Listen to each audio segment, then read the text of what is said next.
Assalomu alaykum. Avvalambor yig'ilish qatnashchilari, mana Agrobank uch filial tomonidan hozirgi kunda kichik tadbirkorlik subyektlariga mana kredit ajratish, hop, ijtimoiy soha yo'nalish bo'yicha ajratilgan kreditlarimiz, hop, mana mahallalardagi aholi bandligini ta'minlash bo'yicha hozir bir qator ishlarni hozir mana amalga oshirib kelyapmiz. Hop, bugungi kunda Agrobank ana uch filiali, hop, avvalo sarmoba tajribasi bo'yicha, uch tajribasi bo'yicha bir qator ishlar tashkil qilib kelyapmiz. Bu bilan shu aholiga o'zimiz mahsulotlarni olib kirgan holda aholi bandligini ta'minlash mikro loyihalari tashkil qilib, shu aholi bandligini ta'minlash bilan hozir mana shug'ullanib bir qator ishlarni amalga oshirdik.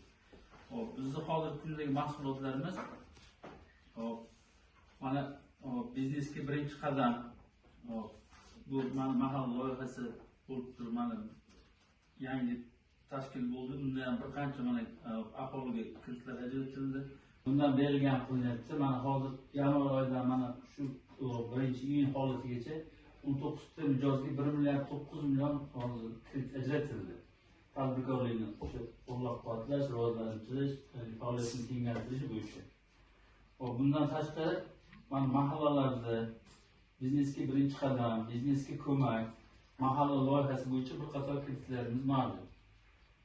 Hozirgi kunda asosan tadbirkorlarga o'sha garovsiz 100 million, 100 milliondan tepasi 300 milliongacha garov tarifasida kreditlar chiqaryapmiz. Bunda o'sha ayollarimiz uchun mana imtiyoz qo'llangan 20%.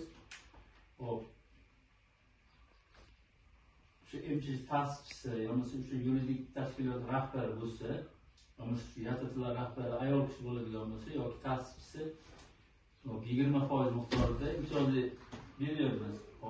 Bu kreditimizni muddati 7 yilgacha o'sha kredit loyihasiga qarab beriladi. 7 yilgacha 3 yil imtiyozli davr bilan beriladi.